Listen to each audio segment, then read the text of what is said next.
आज हमने सोचा कि लेट्स टॉक अबाउट आज का दिन हम मनाते हैं 1 मई को, जब कॉर्पोरेट लाइफ में और पूरी दुनिया भर में छुट्टी होती है। और आपने ये देखा होगा कि हमारी तमाम तर जो गुफ्तगू है, हमारा जो अभी चैनल आईडी भी चल रही थी, रिपोर्ट भी चल रही थी, उसमें ये सवाल किया गया कि क्या इस दिन की छुट्टी से एक दिहाड़ीदार को, जो एक्चुअल मज़दूर है, जो लेबरर है, कोई फ़ायदा होता है। और इतने साल ये छुट्टी, ये दिन ऑब्ज़र्व करने के बावजूद इतना बड़ा गैप क्यों मौजूद है आज भी डिग्निफाइड लिविंग के बीच में। When we celebrate this day in the corporate life, एक कॉर्पोरेट लाइफ की अपनी कन्वीनियंसेस होती हैं जो आपके लिए आती हैं, और यकीनन आप उसको बेहतरीन अंदाज में एंजॉय भी कर रहे होते हैं। कई आप एम्प्लॉयर्स की तरफ राग़िब भी इसीलिए होते हैं ताकि आप वो कंफर्ट्स को एंजॉय कर सकें।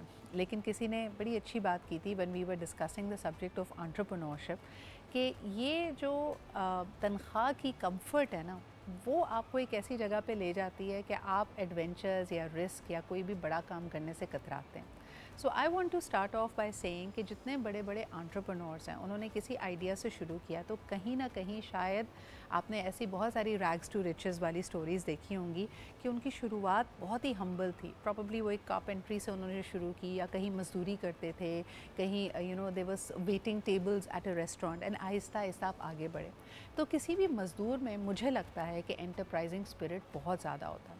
ऑन दी अदर हैंड, आपकी कॉर्पोरेट लाइफ आपको एंटरप्राइजिंग बनाने की कोशिश कर रही होती है। कई लोग अपनी कॉर्पोरेट लाइफ के बाद दोबारा कोई बड़े क्योंकि उनको समझ आ जाती है कि प्रोसीजर्स कैसे करने हैं, फंडिंग और मनी मैनेजमेंट कैसे करनी है, तो वो अपने आइडियाज़ लेके आते हैं। हमारी यूनिवर्सिटीज़ एंटरप्रेन्योर्स क्रिएट करने की कोशिश कर रही हैं।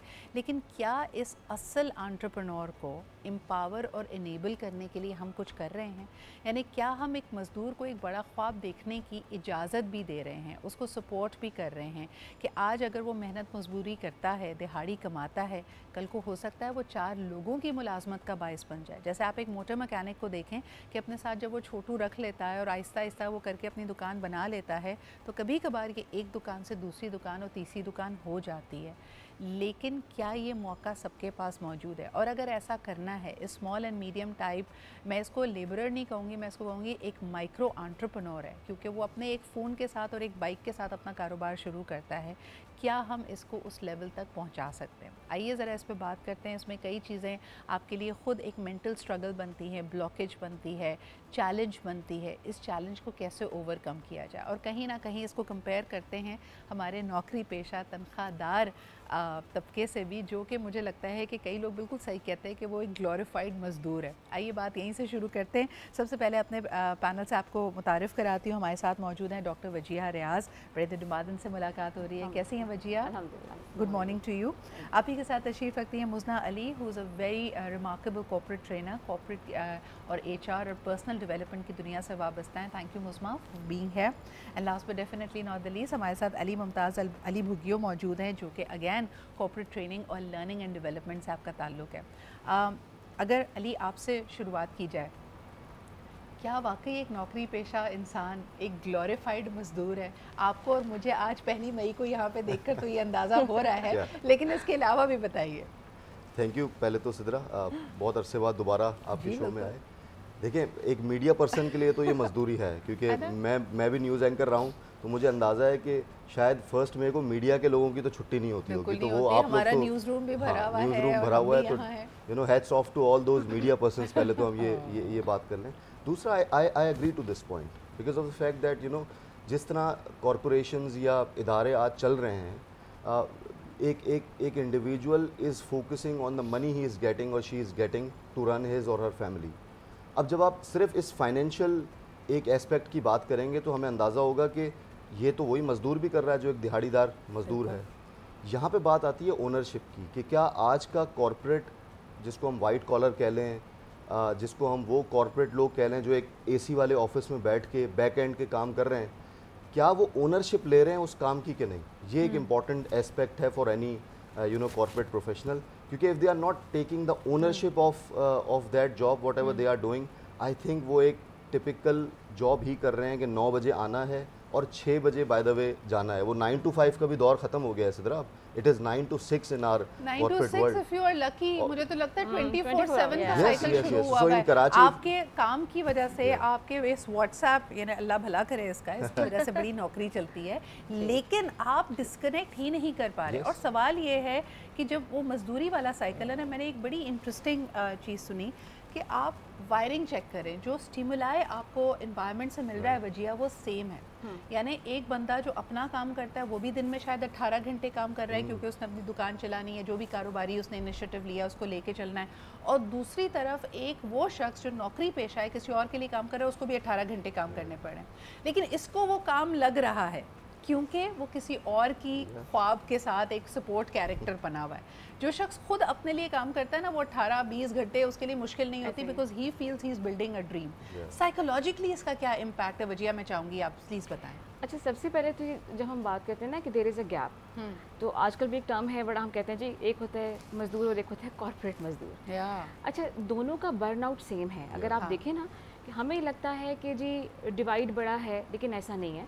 आपका जो कॉर्पोरेट मजदूर है वो बेचारा एक हर वक्त की डिजिटल कनेक्टिविटी का बर्नआउट का शिकार है, आइसोलेशन का शिकार है, उसके सोशल सर्कल्स नहीं है, ठीक है, उसकी मेंटल हेल्थ डिस्टर्ब हुई हुई है।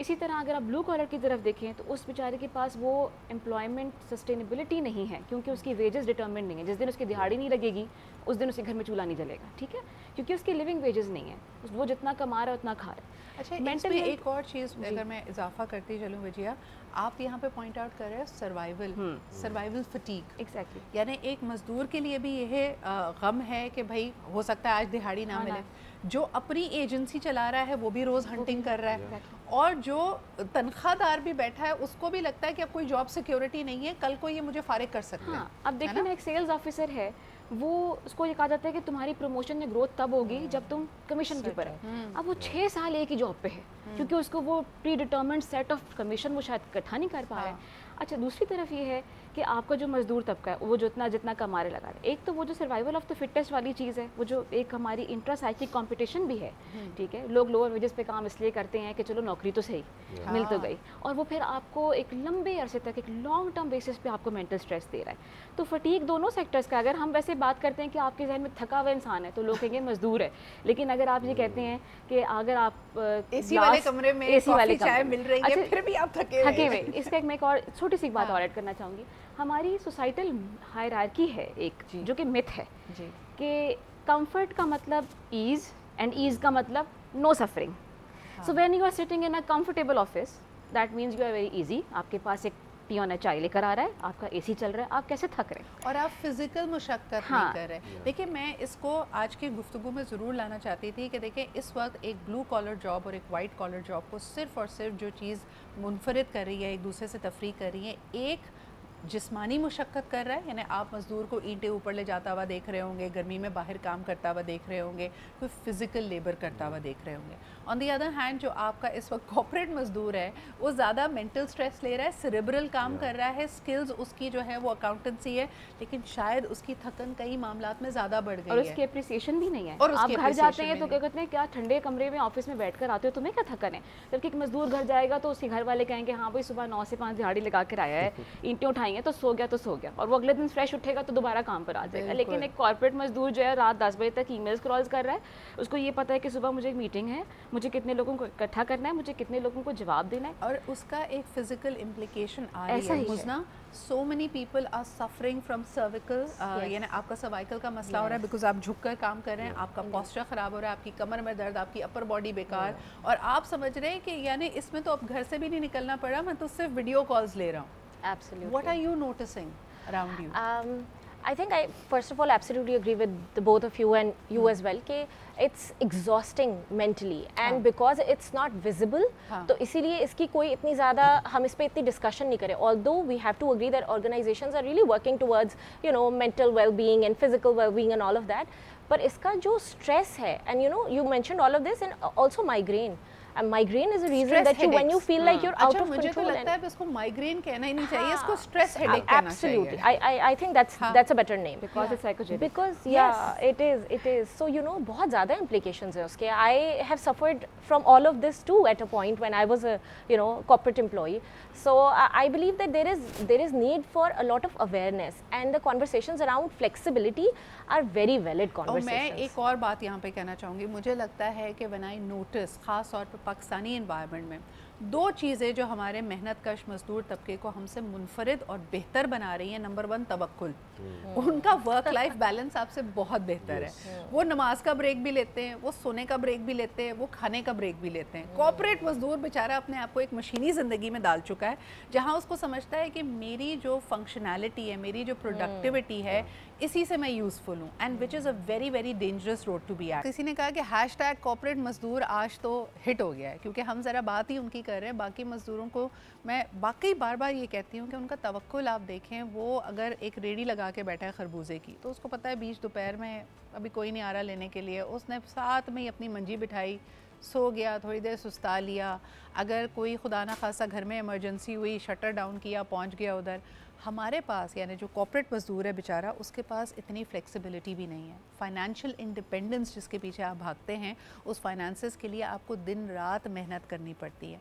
एंड अनफॉर्चुनेटली एक ऑफसेट भी नज़र आ रहा है. आप देखें ना कि एक पिरामिड की तरह अगर कोई भी इदारा है, तो कितने ही लोग हैं जो टॉप टीयर में पहुंच जाएंगे. आप बड़ी बड़ी कंपनीज़ के ज़रा middle tier and lower tier employees की बात तो करें कि वहाँ पे काम करने वाला जो एक पीएन है, या वहाँ पे काम करने वाला एक जूनियर मैनेजर है, वो अगर तरक्की नहीं करता, अगर आगे नहीं बढ़ पाता, तो अपनी 10 साल 15 साल की सर्विस के बाद उसके पास क्या बेनिफिट्स होते हैं. आइए ज़रा इससे शुरुआत करते हैं. अली, क्या कहोगे इसके ऊपर कि अगर if somebody has been a part of a big multinational, लेकिन वो नहीं क्लाइम कर पाया कॉर्पोरेट लेडर, उसकी क्या क्वालिटी ऑफ लाइफ है? आई थिंक यही तो एक सबसे बड़ा मसला है जो अभी हम ब्रेक में बात कर रहे थे, कि कॉर्पोरेट मजदूर को अपनी लाइफ को भी तो एक स्टैंडर्ड के मुताबिक रखना है, क्योंकि दिखाना है, ज़ाहिर बात है. इंस्टाग्राम है, लिंक्डइन है, तो ये एक बड़ा सवालिया निशान है. सिद्रा, मैं एक चीज़ हाईलाइट इस आपके क्वेश्चन में करना चाहता हूँ कि कंपनीज़ की पॉलिसीज़ क्या हैं. फॉर एग्जांपल मैं कुछ अगर आपको मिसालें दूँ, ये मैं लीगल और जो हो रहा है उसके दरमियान एक कंपैरिजन बता रहा हूँ कि क्या लीगैलिटीज़ हैं और क्या हो रहा है. फॉर एग्जांपल प्रोबेशन पीरियड जो होता है किसी भी कंपनी में, वो 3 महीने से ज़्यादा नहीं हो सकता. यहाँ कंपनी कॉर्पोरेट मजदूर को 6-6 महीने ख्वार कराती हैं कि आपको प्रोबेशन में हम परमानेंट नहीं करेंगे. नंबर 1. नंबर 2, ये किस किताब में लिखा है कि ड्यूरिंग प्रोबेशन कोई जो कॉर्पोरेट एम्प्लॉई है वो बीमार नहीं हो सकता, उसके घर में शादी नहीं हो सकती, उसको कोई कैजुअल लीव नहीं जा सकते, उसको कोई स्ट्रेस नहीं हो सकता. क्या ये पॉसिबल है कि इंसान जहाँ काम कर रहे हो? सो कंपनीज़ को ये चीज़ें देखनी है. Yes, they are giving money in comparison with whatever. बेचारा इंटर्न तो इस पे भी रुलता है ना कि भाई तुम्हारे पास तजुर्बा नहीं है, तुम्हें तो पहली नौकरी दे रहे हैं. Yes, but where is the concept of wellness? I agree to Muzna के बहुत सारी कंपनीज ऐसी हैं जो वेलनेस के ऊपर काम कर रही हैं, बट क्या वो वेलनेस एक इवेंट को सेलिब्रेट करने की हद तक है, या वो वेलनेस उनकी कॉर्पोरेट स्ट्रक्चर के अंदर इम्प्लीमेंट भी हो रहा है कि नहीं हो रहा? बल्कि कह देने दीजिए कि काम करना तो बहुत बात की बात आती है, पहले धजिया भी वेलनेस की आप भी उड़ा रहे हैं. Yes, and during the event also आपका दिमाग जो फारिग हो रहा है वो उसी एनवायरनमेंट की वजह से हो रहा है. वो कहते हैं ना, वीकेंड मिला था, उस पे वेलनेस का सेशन करने के लिए, अटेंड करने के लिए बुला लिया. और उसमें एचआर वाले ज़ाहिर है बेचारे बहुत ज़्यादा उनको सुनना पड़ता है. तो आई थिंक ये तब ये चीज़ पॉजिटिव होगी जब इदारे अपने कॉर्पोरेट स्ट्रक्चर के अंदर ये चीज़ इम्प्लीमेंट करें. फेयर वेज हो गई. It is not about minimum wage any more, it is about fair wage, जो हम पिछले कुछ सालों में बहुत सारा सुनते आए हैं. It is not only about the मजदूर जो हम बात कर रहे हैं. यहाँ पे फिर हमारी गुफ्तगू में मुस्तनिद बड़े इदारे आ रहे हैं. अब आप ये देखें कि हमारी क्वालिटी एंड जिसको कहना चाहिए टाइप ऑफ एम्प्लॉयमेंट कितनी चेंज हुई है. बड़ी बड़ी आपने startup companies, tech based companies देखी होंगी जहाँ पे एक ऐसा बंदा भी काम कर रहा है जिसको कहा जा रहा है देखो तुम्हें लाइवलीहुड एक डिग्निफाइड. अब ये जितने बेचारे डिलीवरी राइडर बॉयज़ हैं, आप कराची की सड़क पे रोज़ाना 5 से 6 घंटे बाइक चला कर तो मुझे बताएं, आपको पता चल जाएगा कि आपकी कमर फारिग है, आपका मेंटल सुकून फारिग है. कल मैंने एक बड़ी इंटरेस्टिंग चीज़ देखी Wajiha, somebody who came to deliver, वो एयरपोर्ट पे as a support staff of the civil aviation काम करता है बंदा, और सेकंड जॉब उसने ये की हुई है बिकॉज ऑब्वियसली घर में खर्चे बहुत हैं और आप पूरा नहीं कर पाते, तो वो पार्ट टाइम एक फ़ास्ट फूड कंपनी की डिलीवरीज भी कर रहा था. और मैं सोच रही थी कि अब आप इसको कैसे क्वालिफाई करेंगे। एक तरफ इसकी नौकरी एक बड़े मुस्तनद इदारे के साथ आप कह रहे हैं यार ये ब्लू कॉलर नहीं, ये वाइट कॉलर है, लेकिन वो बेचारा अपने अखराजात पूरे करने के लिए उस सफ़ में खड़ा है। और इससे भी बढ़कर ये कि 3-4 साल अगर आप ये काम करते हैं तो कोई क्वान्टिफाइबल स्किल आपने नहीं सीखा, आपकी सिर्फ वेलनेस ख़राब हुई है। क्या कहोगी इस पर? अच्छा देखिए, जो भी देखिए वो अगर वाइट कॉलर जॉब कर रहा था लेकिन वहाँ से डिससेटिस्फाइड था तो उसको ज़रूरत पड़ी। डिससेटिस्फाइड नहीं, इन एडिशन साइड किक चल रही है भाई। और वो इसलिए चल रही है क्योंकि हमारे यहाँ वेलनेस सिर्फ एक सेशन की हद तक है। वेलनेस ऐसे नहीं आती, it's a long term sustainable project. आपका ह्यूमन सेंटर्ड डिज़ाइन अगर आपकी कॉर्पोरेट डेवलपमेंट में एम्बेड नहीं है, इसका मतलब है कि इक्विटेबल आपके पास अपॉर्चुनिटीज़ हों, ठीक है, आपकी लीव्स पॉलिसीज सेम है, आपके पास ग्रोथ अपॉर्चुनिटीज सेम है। बाज़ जगह पर ये कि आप सेकंड जॉब कर ही नहीं सकते, लेकिन अगर आपके घर में ज़रूरत है तो क्या करें, बिकॉज आपको वो एनओसी नहीं देते, ठीक है। तो इस किस्म की जो पॉलिसीज़ हैं और छुप कर आप कर रहे होते हैं, फिर आप और मज़ीद कम वेजेस पे काम करते हैं कि यार कुछ तो मिल जाए। अब उससे क्या हो रहा है कि आप ओवरलोडेड हैं, ओवरवर्कड हैं, ओवर एक्सप्लॉइटेड हैं और ओवर स्टिमुलेटेड हैं, जिसकी वजह से आपका ये वेगस और नर्वस सिस्टम आपको अपने आप की अप्रिसिएशन के लिए भी अलाउ नहीं कर रहा, बिकॉज वो डू मोर की जो दौड़ है, शायद मैंने इतना नहीं किया जितना कोई और कर रहा है। और वो जो एक कंपैरिजन कल्चर है even within an organization, आपके अगर आप ऑफिस में ही बैठे हुए तो आपसे कहा जाएगा आप उसको देखो वो कितना काम करता है। हमने ग्लोरीफाई कर दिया वर्किंग लंच को, हमने तीन लोगों को यानी 3 नौकरियां करने वाले लोगों को ग्लोरीफाई कर दिया। अगर घर के किसी फ़र्द को पता चलता है वो देखो वो फलाने एग्ज़ाम की तैयारी भी कर रहा है, यूनिवर्सिटी भी जा रहा है और साथ में देखो बेटा नौकरी भी कर रहा है। We have started to appreciate that. अच्छा, एक और तबका जिसके बारे में बहुत कम बात होती है, हम अक्सर ये कहते हैं कि पाकिस्तान की 70% आबादी नौजवानों पर मुश्तमिल है, तो आप ख़ुद देखिए कि हम उस नौजवान को एक्सप्लॉइट कैसे कैसे कर रहे हैं। मुज़ना, बहुत सारी jobs are specifically for young people और वहाँ पे जैसे अभी वजिया ने कहा कि ग्रोथ अपॉर्चुनिटीज़ नहीं है। आई वॉन्ट यू कि आप अगली दफ़ा जब मॉल जाएं या किसी फास्ट फूड चेन पे जाएं तो वहाँ पे नोटिस करें जो आपका कॉन्टैक्ट स्टाफ है, यानी जो लड़का आपको सर्व कर रहा है, या अगर आप खाड़ी या किसी और ब्रांड के स्टोर पे जाती हैं जो लड़की आपको हेल्प कर रही है उसकी अपर एज है 27-26, वो 26-27 साल जो उसने नौकरी की है एक जगह खड़े होकर, उसके बाद उसने क्या करना है she doesn't know, and there is an age specific time जब वो ये काम कर सकती है। ऐसे लोग क्या करेंगे फिर आगे? कोई स्ट्रक्चर नहीं है, एंड दैट इज़ वाई इतना बर्नआउट है ऑफ कोर्स। और इसीलिए आपको दिखता है कि सर्विस की वो क्वालिटी नहीं है when they don't know where this job is taking them, और बस रोज़ की नौकरी इसलिए हो रही है कि जी कल का पता नहीं है, तो ऑफ कोर्स आपको सर्विस में भी वो लैग दिखता है। तो ये तो इदारों का काम है कि उनके लिए कुछ करियर प्रोग्रेशन बनाएं, उनको कुछ आगे का रास्ता दिखाएं, and for sure, and I think when they take up these young people then they should also be responsible to be grooming them outside of their work, but that doesn't happen. They're called in, they have long hours. So many times you and I have eavesdrop in their conversations जहाँ पे ये लोग बात कर रहे होते हैं आपस में, क्योंकि ये इतने dissatisfied होते हैं. You see two of them standing in the corner and representatives. और वो अक्सर बात कर रहे होते हैं यार ओवर टाइम भी नहीं मिला, फलाने काम भी मुझे करने पड़ रहे हैं और इस एक्स्ट्रा काम की कोई उजरत नहीं। Indeed. I remember मैं एक स्टोर पे गई और मैंने बहुत ही ज़्यादा एक्सपीरियंस ख़राब था, तो मैंने उनको जब मैनेजर को शिकायत की, उन्होंने कहा आप बिल्कुल ठीक कह रही हैं, प्लीज़ आप इस स्कैन करें और यहाँ बताएं कंपनी को मसले हैं। This is the response that he gave me, and I figured that this is the level of frustration these people and face. You are not, देखें, एक कामयाब इदारा तभी बनता है जब आपके कॉन्टैक्ट स्टाफ जो आपके कस्टमर के साथ कॉन्टैक्ट में है आप तक वो इन्फॉर्मेशन पहुंचाए। आप ज़रा उसकी फ्रस्ट्रेशन का आलम देखें जब आप ऊपर से उसकी हैंड होल्डिंग भी नहीं कर रहे होते। मुझे सबसे ज़्यादा तरस आता है, मैंने फिर दोबारा एक्सपीरियंस किया, इस दफ़ा लोकल एयरलाइन नहीं लेकिन हमारा अपना कॉन्टैक्ट स्टाफ था, आगे बेचारे पाकिस्तानी बहनों और भाई मौजूद थे, लेकिन वो एक इंटरनेशनल एयरलाइन को रिप्रेजेंट कर रहे थे। भाई जहाज़ है तकनीकी, उसमें ख़राबी आ गई, फ़्लाइट टेक ऑफ नहीं की, मैंने इसके ऊपर पोस्ट भी की थी और मैंने खफगी का इजहार नहीं किया था, लेकिन मुझे अफसोस हो रहा था जिस तरह वो पूरे प्लेन के जो मुसाफिर थे वो तुल पड़े। यानी आप पहले कहते यहाँ पे कोई है नहीं, कोई हमें जवाब नहीं दे रहा, जो आ रहा था वो बेचारा ऐसा लग रहा था कि अखाड़े में उतर रहा है और उस पर हमला करने के लिए 200 लोग मौजूद हैं।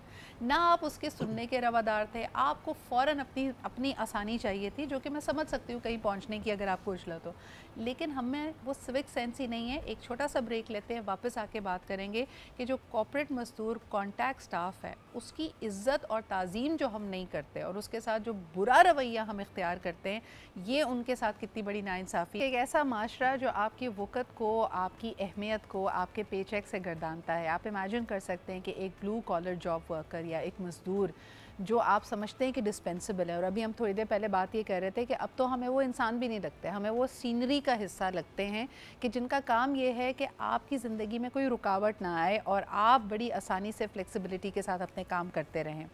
ऐसे लोगों को अनफॉर्चुनेटली हमारे रवैये में बहुत ज़्यादा करख्त हो गए हम, खफगी आ गई है और हम इनके साथ बदसलूकी करते हैं और शायद उसको बतौर माशरा हमने कहीं ना कहीं एक्सेप्ट कर दिया है कि छोटे आदमी की कोई इज़्ज़त नहीं होती। काम कोई छोटा बड़ा नहीं होता, लेकिन हमारा अनफॉर्चुनेटली जहन इस तरह अब इनको परसीव करने लगा है कि इनकी अहमियत नहीं है and I can do what ever I want. उसमें बहुत सारी वीडियोज़ अनफॉर्चुनेटली वायरल होती हैं जिसमें कॉन्टैक्ट स्टाफ यानी ये जो तबका है इसके साथ बदसलूकी की जाती है, इनके ऊपर तशद्दुद भी किया जाता है।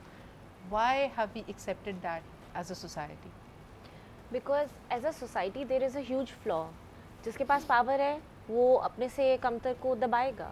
So हम बात कर रहे थे थोड़ी देर पहले, ऑफिस में बैठे हुए लोगों के साथ नाइंसाफ़ी होती है, वही ऑफिस के लोग जाते हैं इस इन सेंटर्स में और वो दूसरे लोगों के साथ ये करते हैं। So you mean it's a cycle of trauma? I absolutely believe in this, that this is a cycle that needs to stop somewhere and it starts from home. Unfortunately हम शेम भी नहीं करते ऐसे लोगों को, हम बल्कि बढ़ावा दे रहे होते हैं वजिया कि ओ देखो इसने मेरा ऑर्डर ख़राब कर दिया, ये देखो इसने मुझसे सही तरह बात नहीं की तो आई मस्ट रिएक्ट। यानी एज अ सोसाइटी हमें कहा जाता है कि तुम्हें रिएक्ट करना चाहिए। देखिए मैंने आपको पहले भी बताया था कि जहाँ पे अनमेट नीड है वो आपकी अनमेट सेटिस्फेक्शन है, और वो अगर लिंगर ऑन करती रहेगी तो दैट लीड्स टू फ्रस्ट्रेशन। अब वो फ्रस्ट्रेशन कहीं ना कहीं निकलेगी, इट्स बाउंड टू हैपन। हमारा सबसे बड़ा प्रॉब्लम ये है कि हम ये कह रहे हैं कि अगर कॉर्पोरेट मजदूर है या जो हमारा ब्लू कॉलर वाली जॉब करता है, मसला ये नहीं है कि कोई और आके हमें सेव करेगा। हमने शेयर्ड वल्नरेबिलिटीज़ को नहीं समझा। अगर मेरा बॉस मुझे जलील करता है एक ईमेल के ऊपर, तो वही जाके जलालत में कर रही हूँ मॉल में किसी बेचारे, मेरा कोई सेल्स रिप्रेजेंटेटिव है, ठीक है, उसके ऊपर। प्रॉब्लम ये है एक और चीज़ अगर if I may add, perfection की उम्मीद। हमारी ज़िंदगियाँ इम्परफेक्ट हैं, हम खुद इम्परफेक्ट हैं, लेकिन जब भी आप देखें कि आपको गुस्सा आता है, आप दूसरे से परफेक्शन की उम्मीद किए हुए हैं। यार तुम्हें समझ आ जानी चाहिए मेरी बात क्या है, तुमने गलती की भी कैसे, मार्जिन ऑफ एरर नहीं दे रहे हम किसी को। वही हम ना शेयर्ड वल्नरेबिलिटीज़ पे बात नहीं करते। मैं ये मानती हूँ कि हाँ मैं गलती कर सकती हूँ, हाँ। लेकिन मैं किसी दूसरे को ये बेनिफिट ऑफ डाउट नहीं दे सकती कि वो भी गलती कर सकता है। हाँ। और ये जो चीज़ है ना, ये जो मैं बार बार जो कह रही हूँ ना कि इसका सोल्यूशन ये था कि हम बड़ी बड़ी बातें करते हैं वर्कशॉप्स पे, फोरम्स पे कि सस्टेनेबल प्रोग्राम्स लाएं। Sustainability is not about saving the planet, it's about saving one another. Save एक दूसरे को। May be in the long run अगर हम सिर्फ शेयर्ड वल्नरेबिलिटीज़ पे एक दूसरे को मार्जिन देना शुरू कर दें तो work can work for everyone. मुझे मेरा काम नहीं लगेगा। आप देखें, ये तो इस बात से कतई नज़र कि आप कितना कमा रहे हैं, कितने पढ़े लिखे हैं, बेसिक इंसानियत है ना कि अगले शख्स को इंसान समझें, try to walk in their shoes. इतनी गर्मी अगर आपके लिए तो अगले के लिए भी है। अगर आप अपनी एसी वाली गाड़ी से उतर के आप एक्सपेक्ट कर रहे हैं कि वैले वाला बिल्कुल परफेक्शन के साथ काम करे, तो ये भी देखें कि वो कितनी गर्मी में बाहर खड़ा है। आपकी हाउस हेल्प अगर वो 2 बसें बदल के आती है और आप उस पर चढ़ाई कर देती हैं कि तुम 10 मिनट लेट हो गई, और खुद अपने बॉस को कॉल करनी है कि सॉरी जी मेरी मेड नहीं आई थी इसलिए मैं लेट हो गई। You expect the understanding from your boss, but and the blame game. यानी हमें लगता है कि मसला जो हमारी पूरी कायनात इस वक्त कोशिश कर रही है हमें रोकने के लिए, और अगर चीज़ें इधर से उधर होती हैं तो it's not my fault. Ali आपकी तरफ आना चाहेंगे, मुझे ये बताएं कि आप अपना एक वाक़या शेयर कर रहे थे ईद से पहले की ख़रीदारी का। ऑफ कोर्स उस वक्त tempers are running really high, rush भी होता है, वो क्या वाक़या था? So I went to this store, पूरा दिन I was busy, session conduct किया, कराची का traffic, and I went to their cafe, और आई थॉट कि वो बंदा जो है वो रूड बिहेव कर रहा है मुझसे, because this is my perception for someone जो कि मेरे सामने खड़ा है, मुझे रियलिटी नहीं पता। और मैंने उसके साथ थोड़ा सा मैं भी एक्चुअल में रूड हो गया। साथ में जो साहब खड़े थे उन्होंने मुझे अपना शेड्यूल बताया कि हम सुबह 6 बजे से इस वक्त रात के 2:30 बज रहे हैं, हमें तो I felt guilt, you know, तो here comes Sidra psychological safety की जो हम बात करते हैं आजकल कॉर्पोरेट्स के अंदर, कि हम सेफ फील नहीं करते बात करने की, हमने फॉर ग्रांटेड लिया है। आप देखें ना, हम इमोशनल इंटेलिजेंस की बात करते हैं, बट मुर्तज़ा जो है अपने बॉस पे शोर क्यों नहीं मचाता, मुर्तज़ा अपने बॉस के सामने गुस्सा क्यों नहीं कर रहा? इसका मतलब ये है कि कहीं ना कहीं हमारा माइंड ये जानता है कि अगर मैं अपने बॉस के सामने गुस्सा करूंगा तो मेरी नौकरी जाएगी। सो इस वजह से मैंने अपने आप को अलाउ कर दिया है डीप इन माई माइंड कि इस जो मेरे से नीचे कहीं शायद काम कर रहा है, मेरा जो सबऑर्डिनेट है या ये जो मजदूर है, उसके ऊपर मैं आवाज़ उठा सकता हूँ। अच्छा, ये एक बड़ा सेंसिटिव पॉइंट है, मैं वजिया की एक्सपर्टीज़ इस पे चाहूँगी। वजिया, मुझे बताएं कि हमने साइकिल ऑफ पेन की बात की कि आपसे जो ऊपर है वो आपको दबा रहा है, आपने कहीं ना कहीं फ्रस्ट्रेशन निकालनी है, और ये हम घरों में भी देखते हैं कि अगर आप सास को या हस्बैंड को जवाब नहीं दे पा रही तो बच्चों की खामखा पिटाई हो रही है या मेड को डांट पड़ रही है। ये रिलीज़ के कोई और सिविल तरीके हैं? यानी अगर हमें गुस्सा ही ना करना पड़े, कोई और तरीका है कि हम अपने इस एंगर को मैनेज कर सकें? मैं समझती हूँ कंपैशन या एम्पैथी, ठीक है, अगर हम खुद से प्रैक्टिस करना शुरू कर दें, जैसे ये अभी मज़ा ने बात की कि एक साइकिल है जो चलता चला जा रहा है, but who will break this cycle? एक दिन अगर मैं अपनी मेट को कहूँ कि ठीक है तुम पहले पानी पी लो फिर काम कर लेना, नहीं, अगर मेरे साथ ज्यादती हो रही है, वो उन्होंने बहुत अच्छी बात की कि सबकॉन्शियसली कनेक्शन हम ये जोड़ रहे हैं ना कि मैं अपने से ऊपर तो गुस्सा नहीं निकाल सकती, लेकिन गुस्सा तो कहीं निकालना है, तो चलो इस पे निकाल लेती हूँ। What is the switch? यानी अगर मुझे ये एहसास हो कि यार मेरे साथ ज़्यादती हुई है, लेकिन I should not use that as a license कि मैं किसी और के साथ ज़्यादती करूँ, तो मैं अपने गुस्से, अपनी फ्रस्ट्रेशन को प्रोसेस कैसे करूँ, हैंडल कैसे करूँ? देखिए उसके बहुत सारे तरीके हैं। लाइक सिंपल ब्रीदिंग भी, आपको थोड़ी सी देर के लिए आप रुक जाएं और आप तो कोई बात कहते कहते एकदम से, मेरे साथ पर्सनल एक्सपीरियंस हुआ, like one of my junior colleague, she was very frustrated at something, और मैंने ऐसी छोटी सी कोई रिक्वेस्ट की विच वाज सीमिंगली प्लॉजिबल था, मतलब मैं कहती कि हाँ नहीं इतना बड़ा रिएक्शन बनता नहीं था, but for a moment I realized कि ओके मे बी मैं इसको रिएक्ट ना करूं बिकॉज वो साइकिल प्रोपेगेट होगी। So you are saying pause, your tip would be, और क्या कर सकते हैं? And she is so right, simple breathing helps you pause for a moment. And also I think हम गुस्से को बहुत नेगेटिव लाइट में देखते हैं। गुस्सा एक इमोशन है, बहुत स्ट्रॉन्ग इमोशन है, पर एक इमोशन है that tells you something about yourself. बिल्कुल सही। So if we can process it a little and not react very quickly, Ali आपकी आई थिंक लेबल करें अपने इमोशंस को, स्टेप्स ऑफ मैनेजिंग इमोशंस का जो एक बात होता है, पता तो करें कि मुझे क्या फील हो रहा है ये गुस्सा है, ये उदासी है, and one step ahead understand करें, एम्पैथाइज करें, फिर इसको रीफ्रेम कर लें। बिल्कुल सही है। Just to end, I was listening to Asma Mustafa's this video अभी रिसेंटली, उन्होंने लगाई कि गुस्सा करना इज नॉट बैड, वो एक इमोशन है, खुदा की तरफ से दिया गया है, but how we react is not acceptable. अच्छा, माय पर्सनल टेक्निक, जैसे इन्होंने पॉज का कहा, आई डिले थिंग्स। अब मुझे कोई गंदी ईमेल करता है ना, मैं थोड़ी देर के लिए कहती हूँ कि मुझे आई नहीं है, मुझे फौरन रिप्लाई नहीं करना। उस वक्त जो हम कीबोर्ड वॉरियर बन जाते हैं ना, वो ना करें। I think pause will really help you. लेकिन वंस अगेन जी, आज है आलमी मेहनत कशों का दिन, तो उम्मीद है कि हम सब अपनी मेहनत पे जहाँ नाजा हैं, वहाँ इन मेहनत कशों की जो इज़्ज़त नफ्स है उसको आप इंटैक्ट रखने की कोशिश करेंगे। बहुत बहुत शुक्रिया मेरे तमाम मेहमानों का। इंशाल्लाह ताला आप सबसे कल फिर मुलाकात होती है। अपना ख्याल रखें। खुदा हाफ़िज़।